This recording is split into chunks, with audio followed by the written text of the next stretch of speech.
Welcome back, ladies and gentlemen, to Spring LCK 2020, where T1 are 1-0 over DRX. It was such a grueling game, but in the end, T1 were just better at team fighting.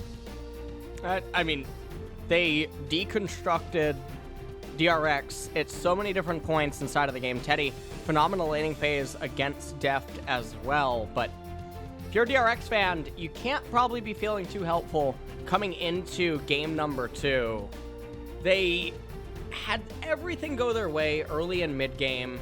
They had so many things lined up for them to succeed, even getting edges early on, too, when, honestly, I don't think anyone expected them to. Yeah. But T1 out-muscling them. They've done this several times this split. So now on red side, I mean, I would just imagine they're going to find themselves with an edge. Well, we'll see what they're going to be able to do. I think that Teddy shouldn't be playing Kalista. If you're DRX, don't let him do that. He hasn't died yet on the champion so far this season. He's only played a couple of times, but you can see exactly why. Teams do not let him get his hands on that pickup. It is just ridiculous. He's very, very strong. So we talk about Kalista as being this mid-game monster, but when it's Teddy, she's just an all-game monster. So just don't let that happen. He's going to be able to pick up the player of the game, obviously.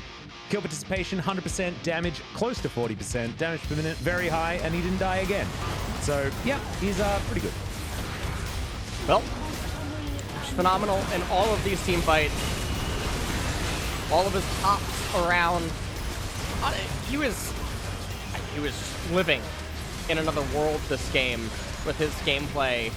As Faker, also no slouch in this game. Faker managed to do quite a lot at really key points. Also navigating a very difficult LeBlanc game as well, like you're talking about. Yeah. No, this was a nightmare LeBlanc game to try to play. There's basically no opening for him to do anything. There's no split push possibility or anything like that. It's so hard, as the votes are 6 and 9, actually. Okay. 3 of the Korean cast agreed with us that Teddy. Well, I mean, I thought that Teddy was sort of the obvious choice. I think Faker's LeBlanc is always player of the game worthy, so maybe we're a little bit biased because we see it. Whenever we see it, we know what to expect, and so our expectations are too high. But I still think that Teddy played the hell out of that game, as well as being able to stay ahead in farm over a Caitlyn throughout the entirety, right? Like, that Caitlyn should have been able to take control of a laning phase, and it's Death's Caitlyn as well. Like, this is not an easy opponent for Teddy to get over, but he was. And now DRX move over to the blue side and do need to bring us to 3 games if they want a chance of evening out the head-to-head with T1. Yeah, absolutely. Let's see what they're going to ban on blue side. I think Kalista might be a good choice. What do you think? Kalista, I mean, they could also pick it. That's true. Deft is a very good Kalista. Completely fine. Fun fact, Deft started his Kalista career over in the LPL, and he was pretty bad, to be honest. Wasn't a great Kalista player. And then it got to 2015 MSI, and he was probably one of the best in the world. And he's continued to be pretty strong on the pickup. Don't know whether he could perform like Teddy did in game number 1, but we'll have to find out. As DRX with their second ban opportunity, we'll see what they decide to take away as Varus. Taken away on the blue side too, okay. Oh, T1 now. Will they ban the Aphelios or the Kalista? Feels like DRX also want to get themselves a Kalista pickup, as Aphelios is taken away. Deft, of course, a very powerful Aphelios player. And what will it be? Maybe Ornn ban on blue, just to make sure that they can take the Kalista without suffering a loss. Might be an opportunity. Or even potentially take the Senna. Yeah, they true. do ban the Kalista, maybe valuing the Ornn much higher. Or valuing the Senna much higher. Interesting. Well, we will have to see. Well, Senna's going to be Ornn banned, is so open. Ornn first pick is an opportunity. And, okay, well. Not gonna happen. Ah, yes, of course. And I mean, Draven is actually a worthy hover here to remind DRX that, you know, picking a more scaling bottom lane is something that T1 do have tools to destroy in early stages. But I guess the Senna not going to be there or anything like that, as Ornn understandably locked away as first pick. Ornn Jarvan probably going to be the textbook choice. Yeah. Let's see if it is Ornn Jarvan or if it's going to be something else. I mean, they could pick up Ezreal here if they really want to. Teddy obviously no stranger to it, but Ornn getting prioritized is very nice to see by T1. Able to be flexed into both avenues. The Kai'Sa is really interesting. Dissuades the opponent from picking Ezreal. Are they blinding Cassio? Okay. That's Cassiopeia.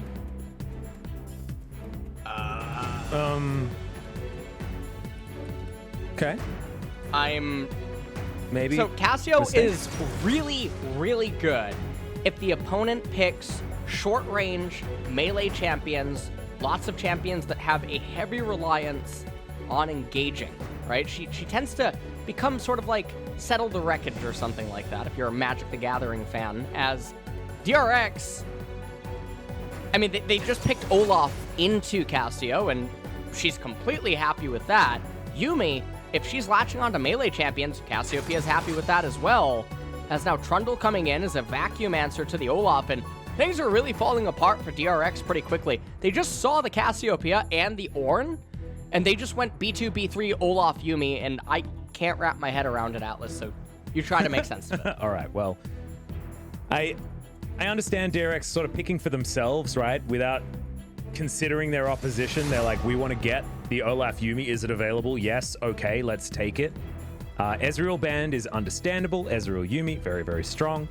It might be Ezreal Lucian taken away, but the Caitlyn also another opportunity.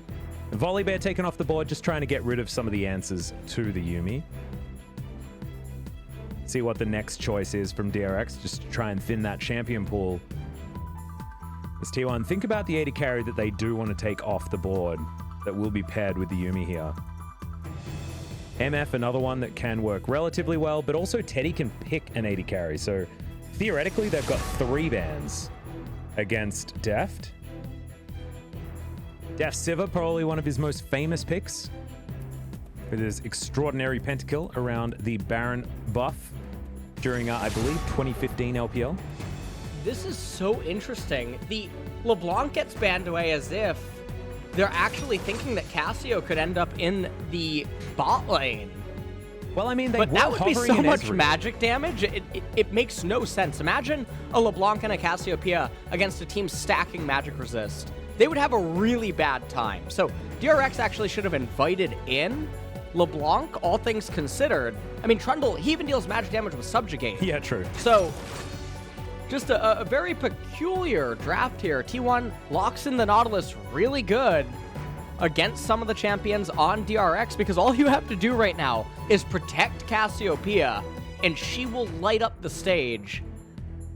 DRX, they're picking another short-range, hard-engaged champion into it, and I'm scratching my head here, Atlas. Xayah now being hovered. Even more short-range. T1 has counterpick now available. They could just pick a hyper carry, 80 carry here, or a hyper 80 carry. Something like Jinx is even completely fine in a spot like this. And will we see something like Jinx, or like even Tristana has a lot of value against some of the champions on the side of DRX? Instead, they're hovering a Lucian. We mentioned last game, Teddy, very big fan of Kalista Lucian when no one else was. Very, very good at the champion. Not exactly the flavor of champion that you were looking for as far as hyper carry, but will be able to dominate a laning phase very, very well, especially against the Xayah Yumi in the early stage of the game. Xayah takes 3 items to really get online, as we know. And Chovy taking away Faker's Nico. Faker, sort of the player that does still play Nico. Here in the LCK, Chovy jumping on that bandwagon most definitely. And it might have been something that T1 were looking to try and pair with one another if they wanted to just double down on all of that magic damage.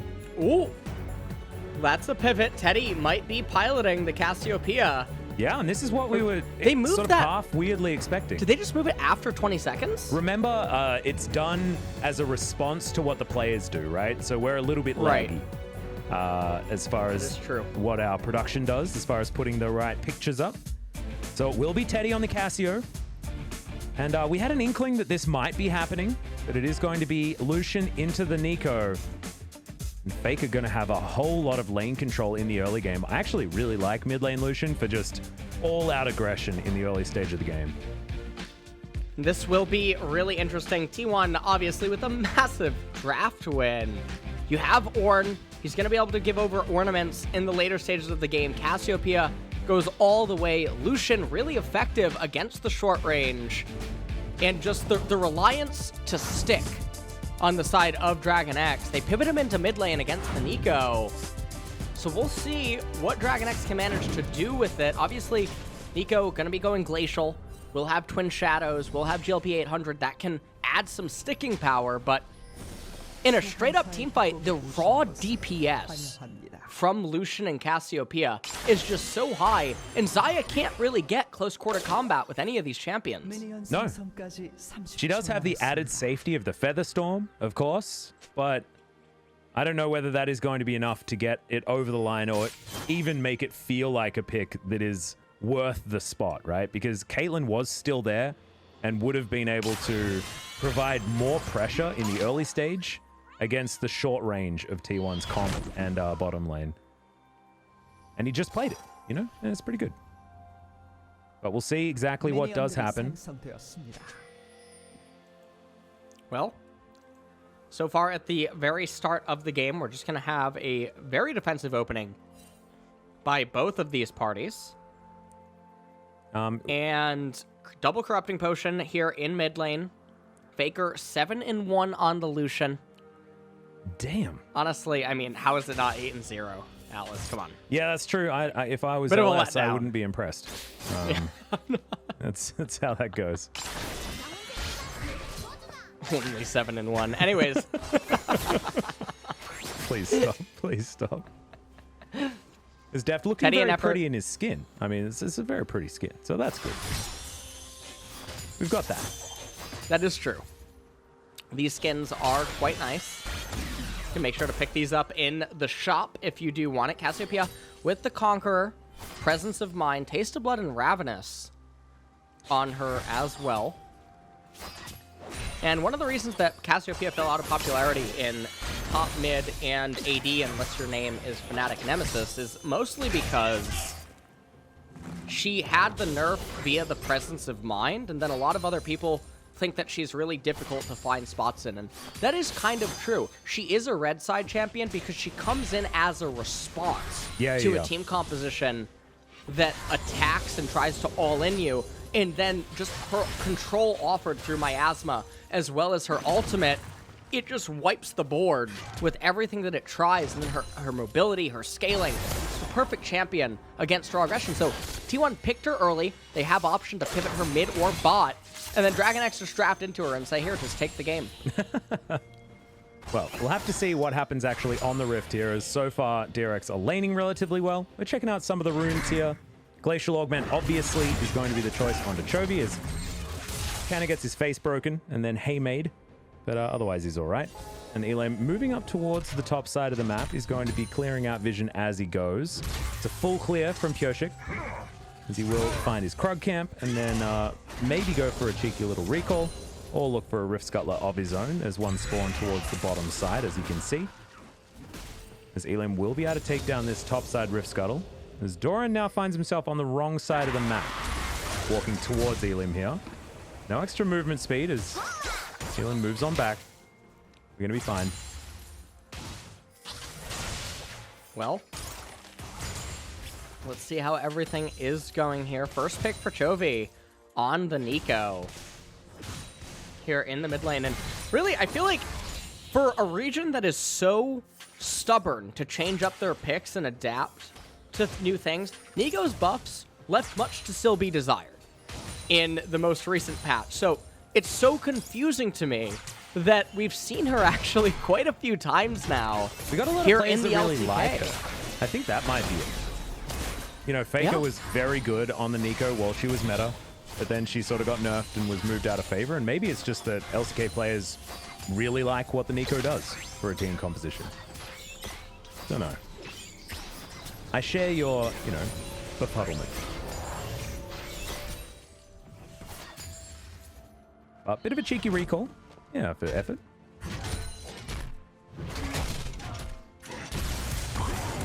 All right, well.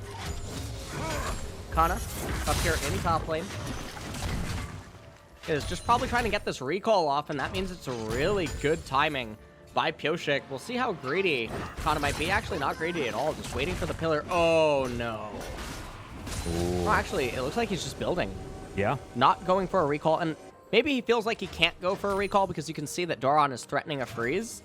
And if Kana would recall TP onto the minion wave, that's actually even worse if he would end up dying. So his lane state is in a really rough position, and he's dead. Yep, there's the flash facebreaker, and I believe if Pioshik lands one undertow, it's going to be lights out. And now Kana's just trying not to give away any assists. As the flash comes in, Pioshik not going to be able to find it, and Kana ran them around the rosy and will be able to get out just fine. Okay, that was unexpected. Alice. Yeah. He didn't know. Yeah. Oh, no. Well, that has to be one of the most tilting things in the world. that's bad. I don't know why I find it so funny. But now Kana is the one that's actually winning top lane with the freeze on his side of the map. And what a nightmare situation for Doran after having done such a good job to set that up. And I don't even think Kana was expecting to get out there, to be completely frank with you. No, he was just trying to deny an assist. That's what it felt like. But nope, he just flashes the wall and he's fine. All right, well, I mean, these things happen. And let's see whether DRX can bounce back from it. As you see, Teddy, 10 CS advantage there as Faker diving onto Chovy just a little. But the Nico will be just fine, continues to farm very effectively. This Kana's actually ahead in experience right now against Doran. Oh dear. In Faker in mid lane, he has the Berserker Greaves as his first item. Seeker's Arm Guard obviously for the Nico in order to have a lot of value against the Trundle and the Lucian. And they're just basically going even for the most part. T1 did get themselves the Mountain Dragon. That's really nice for the Trundle, Nautilus, and the Ornn. Yeah, high value Drake for them. Next is an Ocean, a possibility for the Infernal Soul or the Cloud Soul. That is I actually one don't hell of even a coin mind flip. Cloud Soul in this game for T1. Oh yeah, Not the T1 for, is actually pretty good. Yeah, not for the ultimate CDR, but for the fact that the mobility is so valuable against everything DRX is trying to achieve inside of the team fights. DRX has such a reliance on sticking onto T1 and making sure that they can hold them down, get all their damage out, and Cassiopeia and Lucian, all they're trying to do is dance around and constantly rain down damage. So as it stands right now, I mean, Trundle, he's just continuing to farm. Olaf can't really do anything at this point. Pioshik, I mean, he's going to come over to the right-hand side, but there's no kill. We might need to give that ward a name coming up pretty soon because it survived for quite a while. We'll see. Keep it in the back of your mind. As Chovy clears out the mid lane once again, but Faker has gone into the darkness. Pioshik wanders over the Rift Scuttle Vision to start up Shelly right here. You can see Ornn moving on down. This is dangerous for Pioshik. This is really scary. It's happening at a very bizarre timing where they do have all of their members, but T1 is here as well. Chovy has to flash away. This can get really scary. Well, Ornn comes down. We're looking for it. Good knock up onto Death, taken down very low. There's the Pop Blossom. Chovy just in the middle of nowhere, unable to do anything as the culling rains down onto the Xayah. There is nothing DRX can do in this fight. One kill down as Faker is taken out. Carrier probably going to fall too, though, and that's a double kill for Teddy. He is on form here today. 3-1 is going to be the kill score. It's going to be 3-1. And Chovy did skirt on over. He picked up the Rift Herald for himself. He's going to have a couple of minutes to use that, but I mean, getting advantages while being the scaling team is the opposite of what is good for DRX. LM also gets to level 7, has a level advantage over the Trundle, or over the Olaf, which is very surprising. Take a look at this team fight again. Now remember, they just got the flash out in mid lane, and so Teddy joining the fray. Faker goes right over the wall. Says he's not interested in that Pop Blossom. He pops Deft instead. Doran does manage to get onto Faker, and that was a really good job by him. Faker didn't really have anywhere to move, so the Haymaker ends up finishing him off, and that cat really, so really sad. sad. You know? It's not what you want. Don't do that. Don't kill the cat. Yeah. You alienate your viewers. It's not okay. It's like, what was that? What was that Will Smith movie? I Am Legend. They made the fundamental mistake. The dog? Oh God, hate that movie. Oh, hate it so much. I actually like the movie, but yeah, there's I know. definitely a lot that of sad moment parts. lost. Like the whole movie's gone for me after that. I liked it otherwise. Yeah. Really liked the premise. Super cool. Hate the movie. Terrible. Awful movie. Don't watch it. Anyway, well, DragonX continue to try and pull their way back into this game and in this series. Remember, this is match point for T1 and means that they basically secure second place with a win here. Yes. I mean, it's kind of unfathomable to assume that they would lose any more games that would allow DragonX to catch up, because we assume that both of these teams are basically going to win against everyone that isn't the top 3. Yeah. Like, they're only capable of really beating each other is what the perception is right now as it stands. So this is a very big victory for T1 if they do manage to get it. Well, there's the Pop Blossom. Should be kind of falling down with stun, so couldn't actually push the Ornn back. Sorry, the goat back. And Ornn is going to fall. But you can see Ellen just taking the Ocean Drake. Next is going to be Cloud. So if it was Infernal, then maybe there is a world where DRX just gets 4 Infernal Drakes and is able to turn this game. But now, with the Drakes being largely favoring T1 as far as the soul is concerned, it's really bad news for DRX. Doran scaling up is good. T1 will be able to get more plates here towards the bottom side and try and answer this. And the gold is slightly in favor of DRX as the dust settles. Well, Cloud Soul is going to be the one of the game. We mentioned earlier, don't really mind it all that much. Blade of the Ruin King on Doran this time around, which is a little surprising. He's still probably going to build the Black Cleaver. Yeah, it's what he wanted to do last game, I think, but just didn't. He sold his Vampiric Scepter in the end. Yeah, it was very bizarre. And then the Black Cleaver is also a little bit questionable. Olaf obviously is going to get it himself, deals true damage. Take a look at the replay of Kana just dying, but I don't know what is with the lack of Trinity Force in LCK sets. It is definitely peculiar. Also, Doran. Current state of this game. Okay. Oh, there's the flash ultimate to come forward as Epic goes golden immediately, but Haymaker just puts him in the ground instantly. 3-3 now, the kill score, as things even up. And DRX, they're not out of it just yet. Looks like they're finding their stride here as we move towards the mid-game.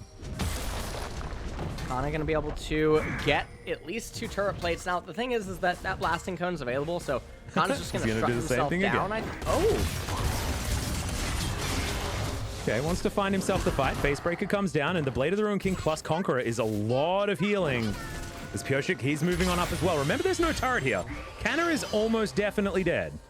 As the Zoomies move in, Pyoshik is going to be so sticky on this Olaf. And they want to give Doran another... No, they're giving it over to Pyoshik. Yeah, throws the axe in the end, gets the kill. Why would you give it to Olaf? I don't know. I guess they want to try and get behind the Olaf with the Play Union. devil's advocate for me. Why give it to the Olaf? Because Olaf is empowered with the composition that DRX have. If you're talking about the Yumi Olaf very strong, turns him into a theoretical carry. That's what I'm thinking. Thank you for that, Atlas. What do you think? It's stupid? I'm not thinking anything, but I am thinking that Doran is about to get a top tier 2 economic turret. So that's going to be really nice. That's normally not a turret that you get gold. 갈게. Oh, very bright screen. Yeah. As 노플 빼빼빼. Nautilus no flash, Nautilus no flash. And also really interesting, again, we saw the chat box in that replay, and Kyria types out all of the champion names in Korean rather than just writing like a role, which is really interesting. Very interesting. Bit different. Normally don't see that too much. And you can actually ping champions as well. So interesting that you've done that. Might be able to ask them that question if we get in contact with the Korean broadcast. Not entirely sure. As Teddy moves over a DRX ward. But Cloud Drake in a minute and a half, and it's gonna feel really bad for DRX because I feel like they have to deny Cloud Drakes even though they don't necessarily want to stack them. It will be something that's good. I mean, having Ragnarok up over and over again, Pop Blossom's really good, and of course Featherstorm is another one, but it's not going to give the same value as it gives T1 in each team fight if you're talking about the Cloud Soul, which T1 are 2 Drakes closer to. Well, as it does currently stand, T1 moving back into mid lane. Cassiopeia is not really at her superpower breakpoint yet, where she just starts becoming a menace. And obviously she goes all the way to 6 items. Yeah. I mean, Atlas, I want to ask you something. If you think, looking at DRX's team composition, what boots do you think Teddy should get this game? I would say none. Because if you don't have Fate, I just don't see a reason for the old boots. You know? You passed. Thanks, You man. definitely did. Not sure if Valdez would have passed that one. Well, I mean, okay. Jokic gonna try and start a fight here as the final chapter does come in. Teddy gonna go down relatively low, but look at how durable he is. My God, there's the ultimate into the backline. Death grabs one of the kills, and he's pretty untouched. In the backline, Chovy grabs one off to the side as well. But you can see Teddy still at full health. Faker at full health, and Canna a brick wall in the front line. It's 2 for 2 in the end, but T1, they still want more. Deft doesn't have ult available anymore, but the Zoomies are going to be there. Carrier tanking up exactly the damage that he needed to. As Chovy moves on back in, Teddy taking some damage. Pop Blossom. Sorry, not Pop Blossom. The Blooming Burst coming down there, but DRX have deterred T1 from moving back towards the Drake Pit. And all the healing given out by Yuumi And teleport has back from actually Doran. managed to make it so that T1 is going to lose this Cloud Dragon, which is really sad. They could have just turned immediately around and got the dragon after winning the initial victory. Oh, looks like they Well, might be actually, able no. to. Yeah. Okay. It's going to go the way of T1. Not enough damage as Deft stayed in the mid lane. Yeah, Deft stayed in the mid lane for reasons unknown, as he was just trying to push that in. Now, Deft might be a little bit frustrated. He still doesn't even have his first core item yet at this team fight. Now, he did just complete an Essence Reaver. Has the call in his pocket as well. We take a look at the replay. This is Teddy. Pay attention to his mouth.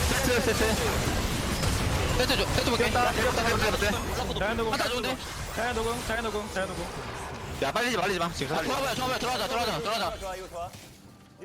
Saying, let's go, let's go, let's go. Nico no ult. Zaya no ult. 이거 초식이 있다 자야 노고 나이스 Nico 유미까지 has stopwatch. 좀만 봐줘 바비 욕먹어 갈래? Said Nico had something. I think that the word that they used was the Korean word for stopwatch. Aha. Yes. It sounded a little bit like that. I didn't know the word for watch. But I'm certainly not up there with the amount of Korean knowledge that you have, so I will defer to you. As our Faker up towards the top side has Elam in his back pocket. So it's not going to be Doran being collapsed on just yet, as he's going to back away. Effort moving down the river here as well, and T1 have regained control. It's not necessarily showing in the gold score just yet, but that feeling of inevitability is really starting to sink in for T1.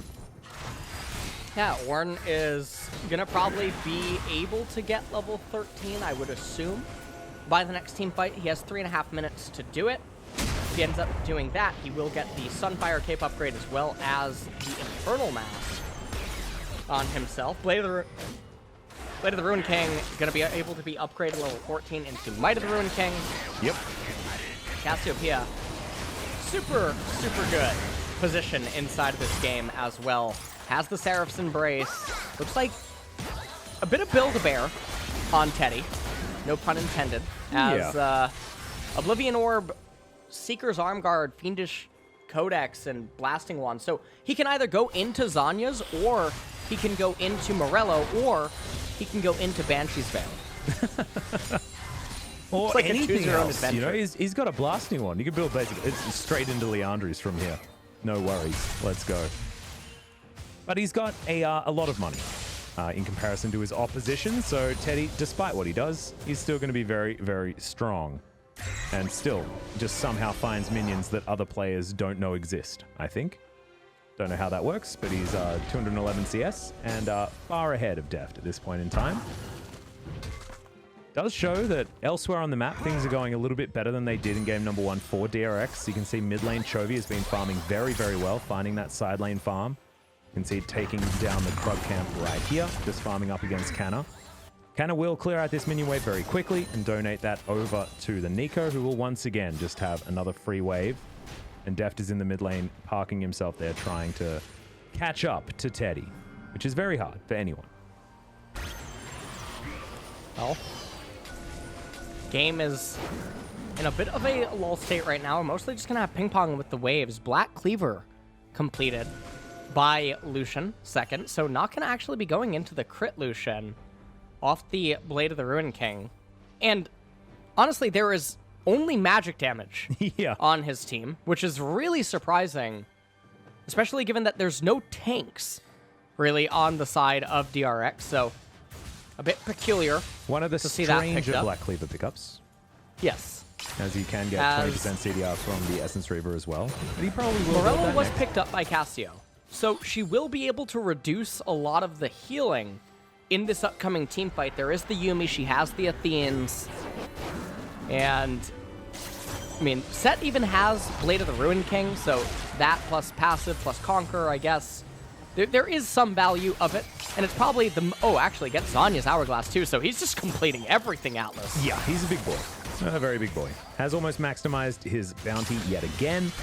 Here in game number 2, 4-0-0 is pretty good for the Cassiopeia. I have a feeling it might be a relatively lonely POG interview if the game continues going the way it is going.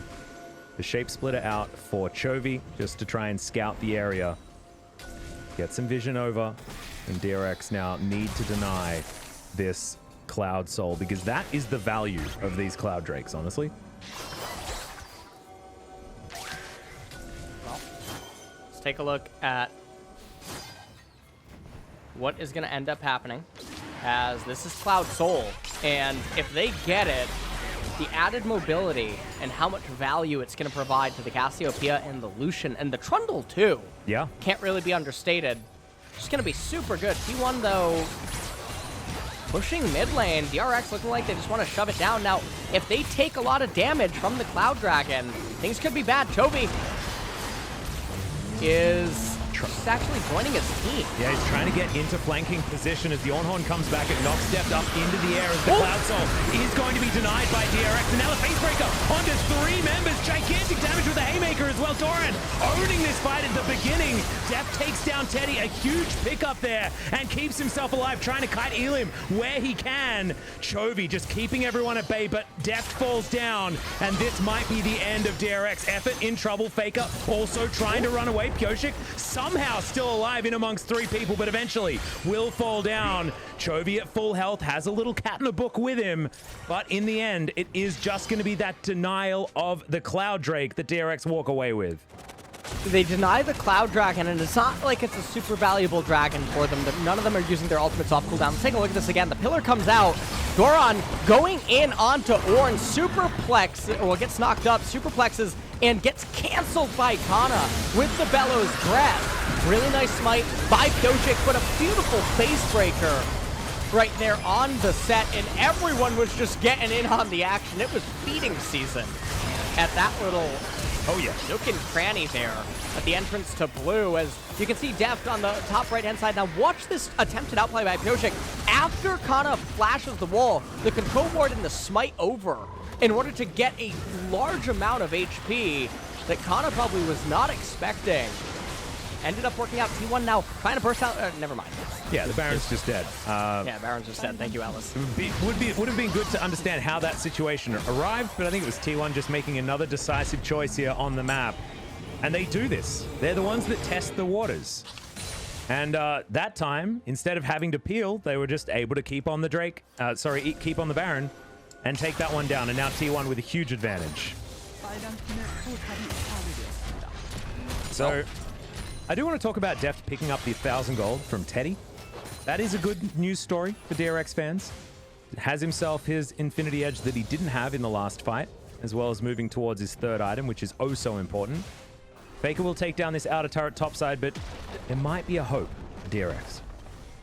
The thing is that DRX had the dream draft spot and game state in the last game and still got outmuscled by T1. This time, T1 is the one with all the advantages and the better draft. They're continuing to coast forward in this game, and yeah, T1's really scary when they get draft edges.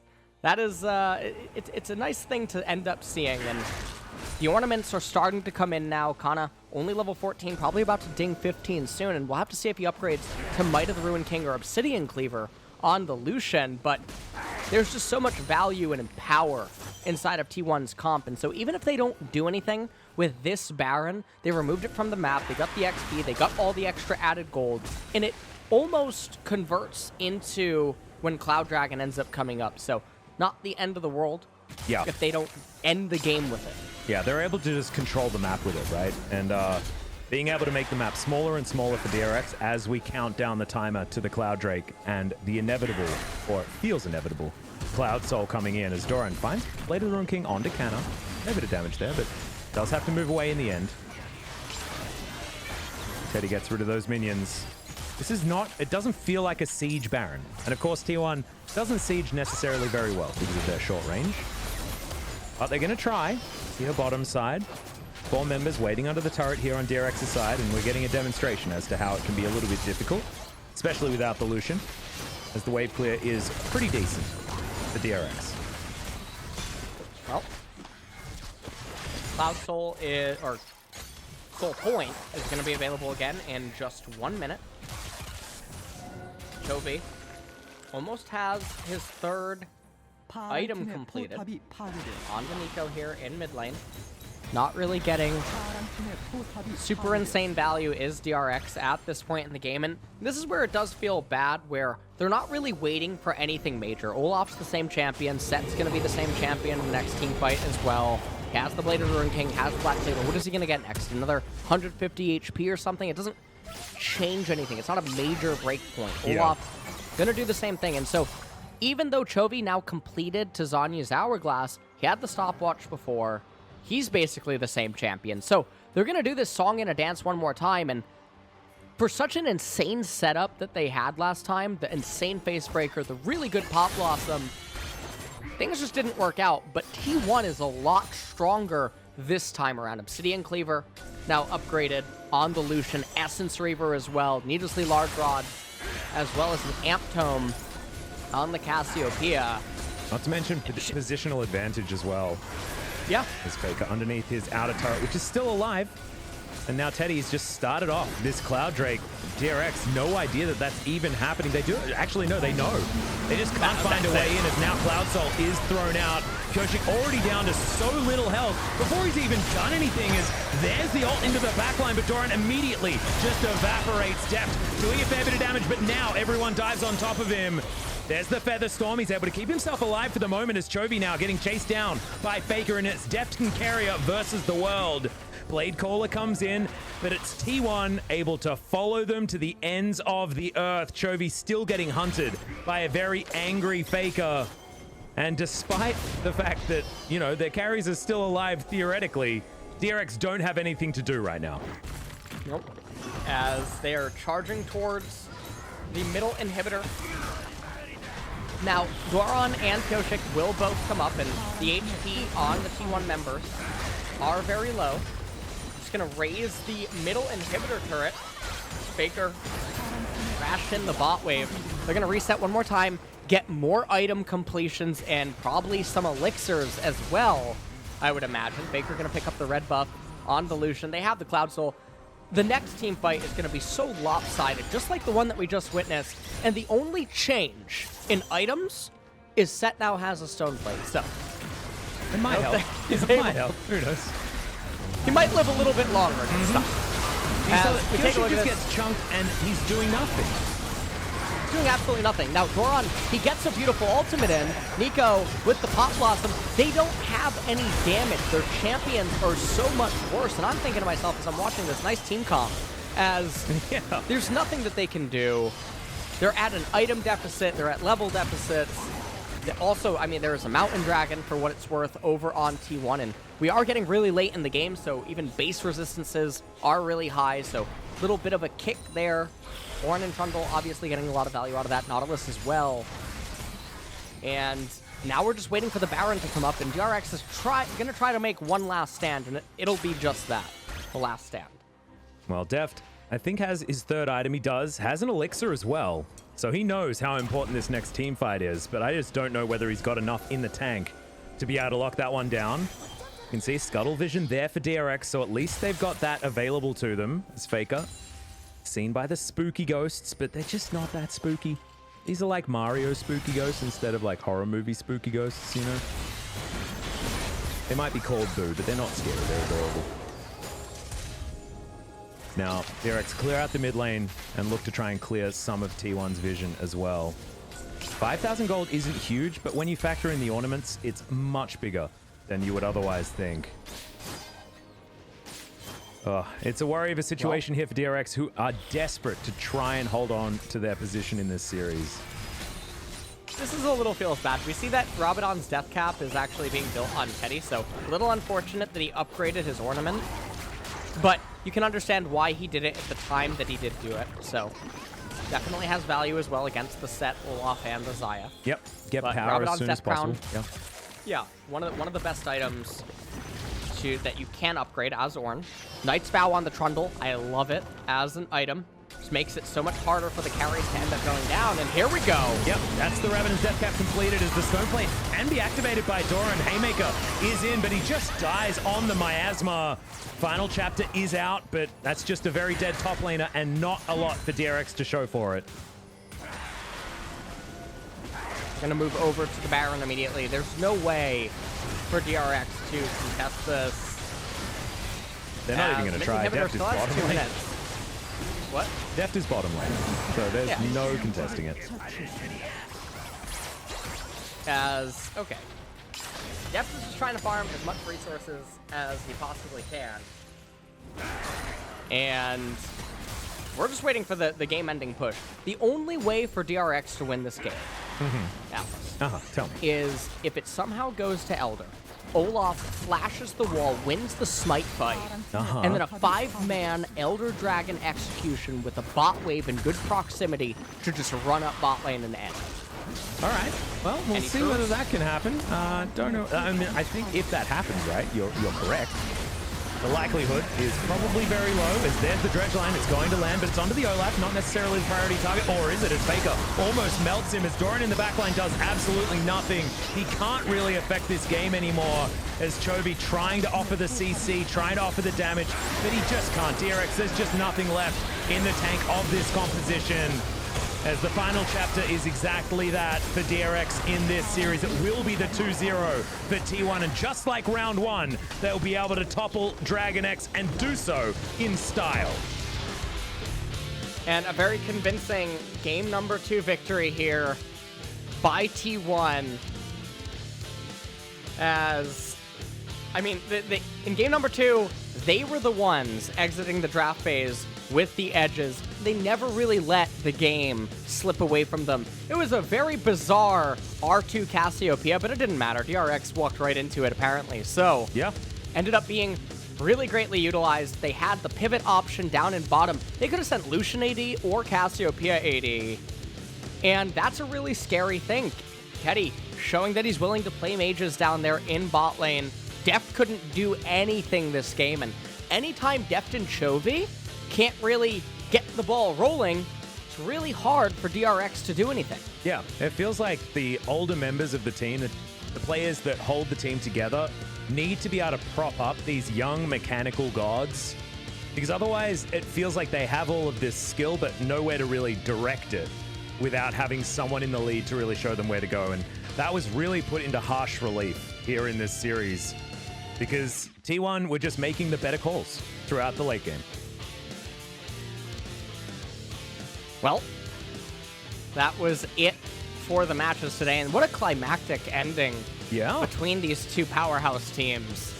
It's It ended actually up being a fun day 2-0. today. Yeah.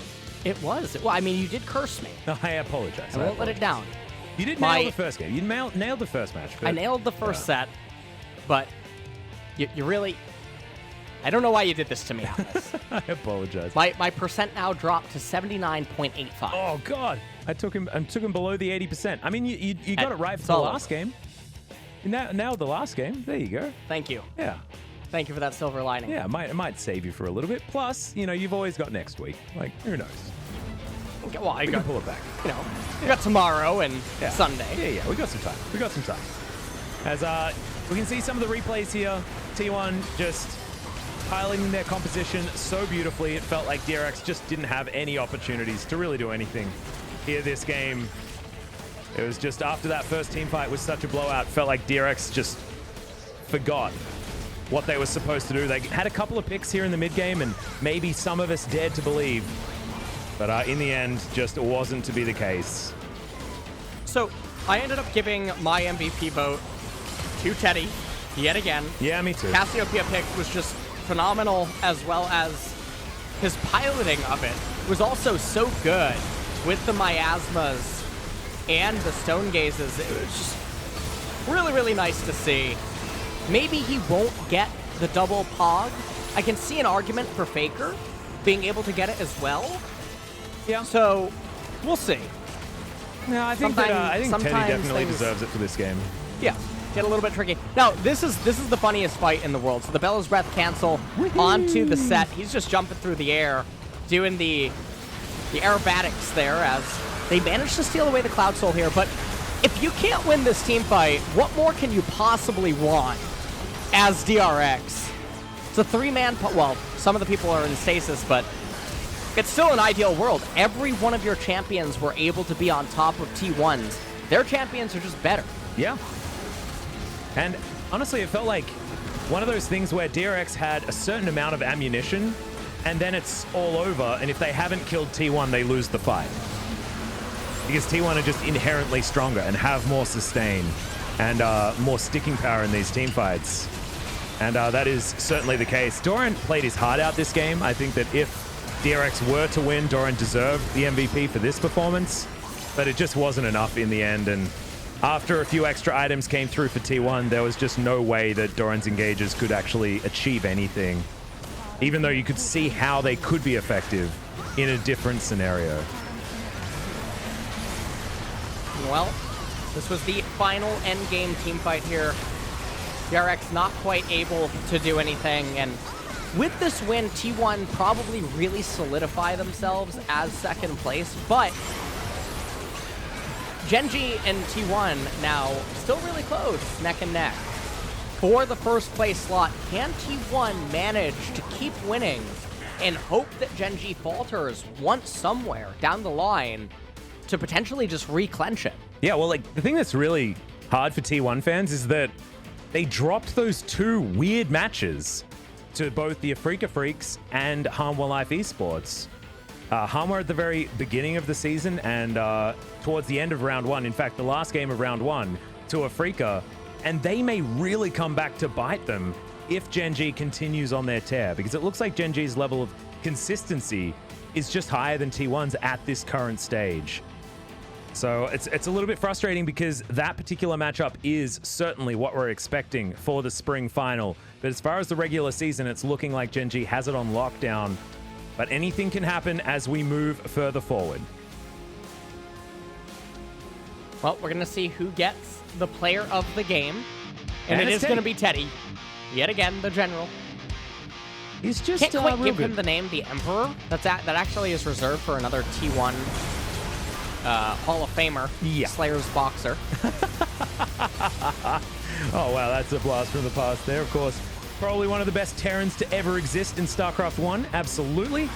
Still Some plays. consider him the father of esports. So I mean, that's that's a pretty big title too. That's got to be Flash. Come on. What? The father of esports? Flash is God. Oh, that's right. A different Okay, he's nickname. on a different level. Yeah, they're different. Okay. Well, that is a good point. And Boxer was also one of the most fun players to watch. But we should be talking about League of Legends right here as T1 just stomped down onto DRX. And they just, at this point, had absolutely nothing that they could do. It's a little bit disappointing. But that's okay. DRX still with an opportunity to run the playoffs gauntlet, of course. But after this, and after their most recent loss to Humble Life Esports, it is a difficult thing to expect out of this squad. 7 out of 9 of the votes did go towards Teddy. A couple for Faker, as LS mentioned, of course. You thought that the old Faker deserved a little bit of a mention, and that's exactly what he got as far as the MVP vote was concerned. Yeah. Thank you very much, guys. And this is going to be just Teddy, so let's throw it over to G-Sun for some training. Doing a solo POG interview. Teddy taking down DRX with 2-2-0 score. Today, my teammates were performing so well, so I did nothing. But we still got the win. Especially with the 2-2-0 score, I'm extra happy. So yeah, DRX series was really close, but this time around, it was very one-sided. What was the point of today's match? We had the better edge of the draft and also performed better. So I want to ask something detailed about game number 1. The game was really extended. So what kind of thought T1 had about that game? Did you guys think that the game was winnable, or you guys were leading, or you guys were behind? So we had Kalista Tarek, so we were really strong in the late game. And also Faker on LeBlanc, I had the faith that he will put a lot of pressure to the opponent. So we basically thought that we were in a leading position. Yeah, I mean, you guys opened all the OP cards, like Sat or very reliable ones, but still, you guys won. Was that part of the plan?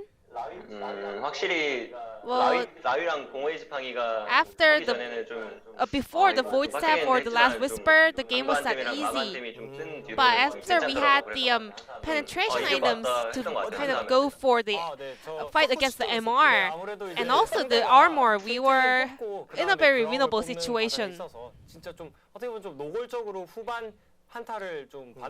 But also, when you look at the draft, it was so obvious that you guys were going for a very late game comp. However, the Baron try was really decisive. So who made that decision? We want to find out who made that call. I don't really remember that situation. So there was this fight at the Baron where you dodged the War Note and took down everyone. Well, Baron call, we 5 all make decision together. But as a maybe Faker, then let's move to game number 2. Cassiopeia, we were a little bit unsure about that. We even thought that this could be a misclick, actually. Well, anyways, you guys took Cassiopeia. So, in game number 2, so what was the intention behind the champion? Was that really a mistake? Well, I actually originally wanted to play Kaisa. So, what was the full story? Tell us. Whose idea was that? However, our coaching staff, head coach and coach, told me Cassiopeia will be better, so I just followed them.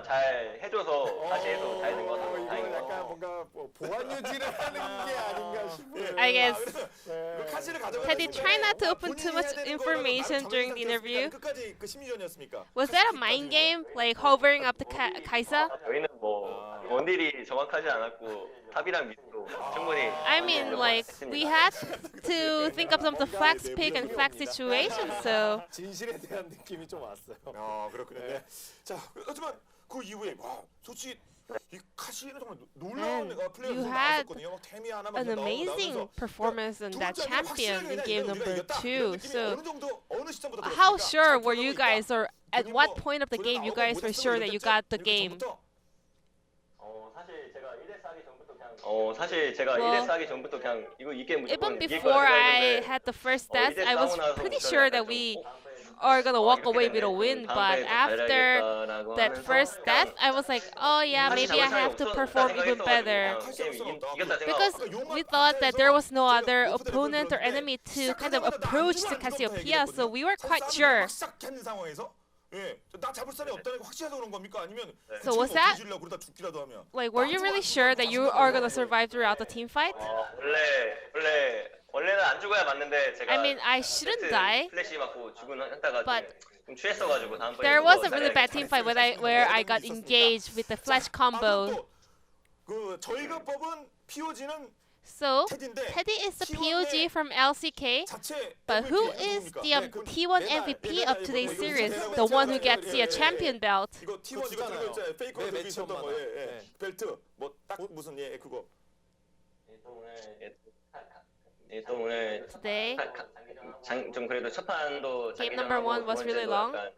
Game 2 was a little bit going back and forth, but we were able to trust Faker, another damage carry. So Faker will be the T1 MVP. Is that confirmed? 모르겠어요 아직. 저희가 I'm not sure. 줘야 되는 거라. We still have to like vote all together. But me myself, I voted for Faker. 저쪽에서 페이커가 이렇게 들고 이거 인터뷰 보는 것 같습니다. 자, 오늘 정말 중요한 일전. So today was a very important and significant day to kind of chase Genji on the first place.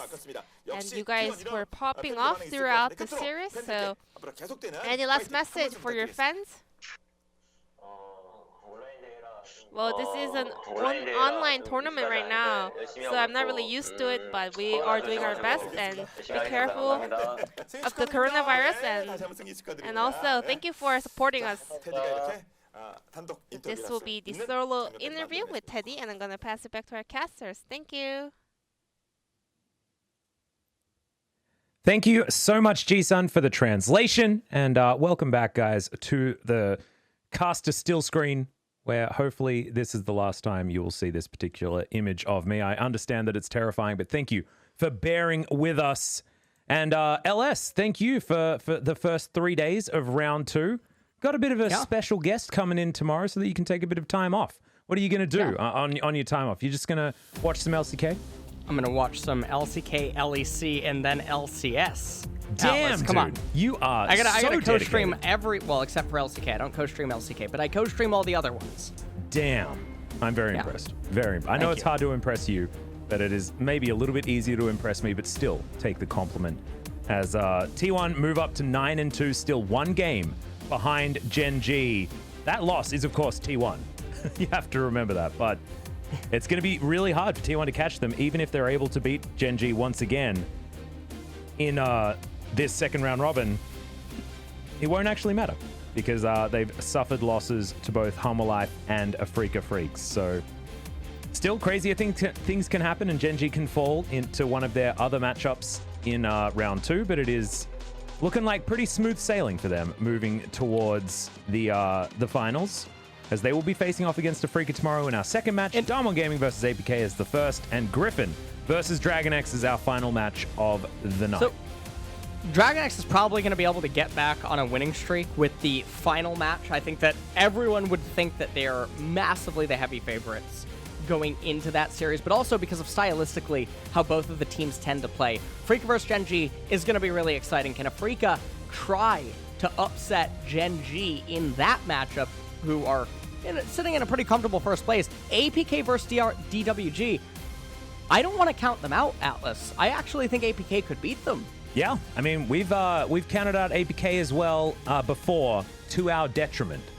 So look, I'm just open to any possibility for that particular matchup, and we'll just hope that the games are going to surprise us. But tomorrow certainly does have some wild cards in the works. In fact, every single one of these games is going to be really interesting to track because DRX versus Griffin is a huge one. It's CV Max versus Griffin. It is Chovy versus his former teammates. It's now a Griffin that doesn't have Sword towards the top side, so maybe Doran's not going to be running off trying to kill Sword instead of trying to win a team fight, things like that. Like, there might be differences as we move into that final match. So another really exciting day of LCK, another long day, hopefully, packed with as many TFT mobile ads as possible, as well as some pretty slick League of Legends. I hope that we get another one coming up here soon. I'm not really sure, but I hope for it. I will see you, Atlas, next week. Yes, you will. And we're going to be filming some Pog State as well before we get back into the LCK action as per usual. But thank you so much, guys, for watching. I'll be back tomorrow with a special guest for more LCK as we move to the second last day of the week. We'll see you then.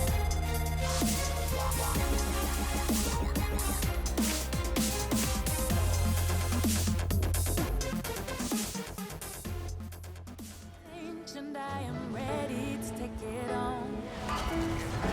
Told me to be myself and never feel alone. You're all that I want, all that I need. Always there in the dark I see. Always believe and I think in me. You'll always be right here.